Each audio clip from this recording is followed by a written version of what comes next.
You. And with your spirit. A reading from the Holy Gospel according to Luke.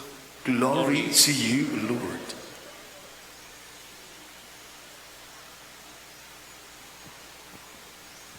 Once when Jesus was praying in solitude, and the disciples were with him, he asked them, "Who do the crowds say that I am?"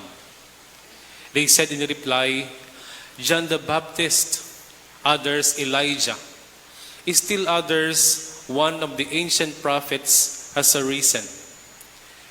Then he said to them, "But who do you say that I am?" Peter said in reply, "The Christ of God." He rebuked them and directed them not to tell this to anyone. He said, "The Son of Man must suffer greatly and be rejected by the elders, the chief priests, and the scribes, and be killed, and on the third day be raised." My brothers and sisters, the Gospel of the Lord. Praise you, Lord Jesus Christ. Who do you say that I am? This was the question of Jesus to the disciples when some of the people say that he is John the Baptist, while others say he is Elijah, and still others say that he is one of the ancient prophets who comes back to life. Who do you say that I am? Is the personal question asked by Jesus to his disciples. And Peter said, "The Christ of God." My dear brothers and sisters in Christ, Peter's confession about Jesus is contained also in the Gospel of Matthew and Mark. In today's Gospel, from the Gospel of Luke, it occurred after the prayer of Jesus. Peter's statement as Jesus, the Christ of God, is very significant. To call Jesus the Messiah is to recognize him as the one sent by God to bring salvation to his people. It is an acknowledgement of Jesus' divine mission and his unique relationship with God the Father. This confession of faith is the foundation upon which the church is built. However, Jesus' response to Peter's confession is very much surprising. He strongly orders them not to tell to anybody about this, about his real identity.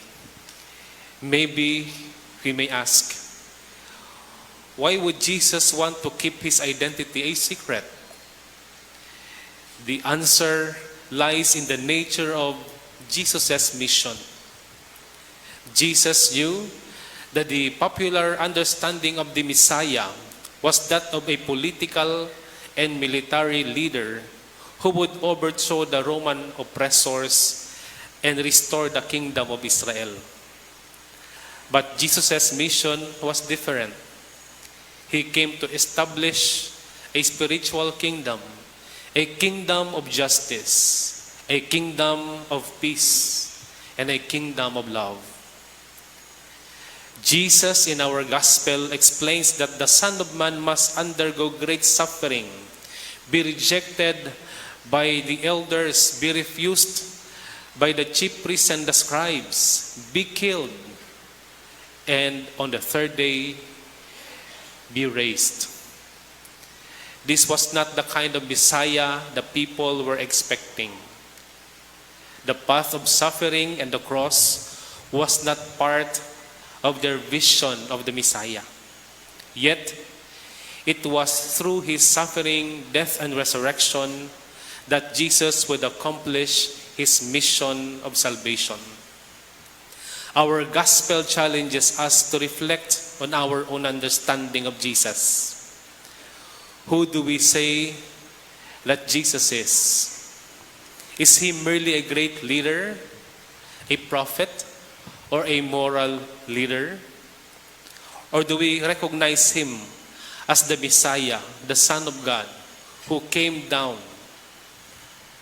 to save His people, to save us from our sins. Our answer, my dear brothers and sisters, to this question shape our relationship with Him and our commitment to follow Him. To say that Jesus is the Messiah is to acknowledge the Lordship over our lives. It means surrendering our will to His. Recognizing Jesus as the Messiah means trusting in His plan for our lives and following Him even when the path is difficult. It means embracing the cross and the call to discipleship. Jesus invites us to take up our cross daily and follow Him. This is not an easy path, but it is the path that leads to true life and eternal joy. Let us not forget, the life of a Christian is incomplete without the cross. Cross is part of the nature of being a Christian. In our world today, there are many voices that try to define who Jesus is. Some see Him as a revolutionary, others as a wise sage, and still others consider Him as a myth.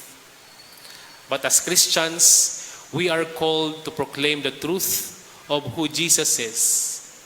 He is the Messiah, the Son of the living God.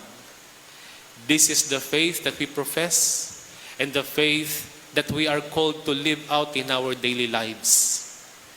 And as we reflect on our gospel, let us ask ourselves, who do I say that Jesus is?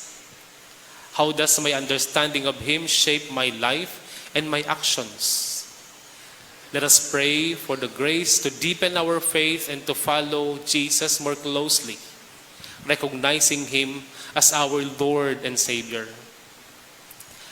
Just like what Saint Vincent de Paul did, he professed the name of Jesus by dedicating his life to serve the poor and by founding the Congregation of the Mission and the Daughters of Charity.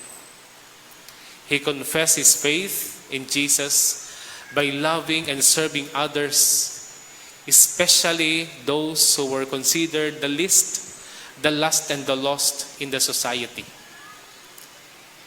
If we will be asked by Jesus, who do you say that I am? I wish and I pray we answer Him correctly, and may Jesus see our faith in Him as the Son of God and Savior.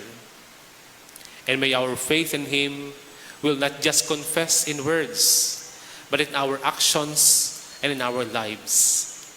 Let us be witnesses to the truth of who Jesus is, and let our lives reflect His love, mercy, and compassion, as what Saint Vincent de Paul did in his life.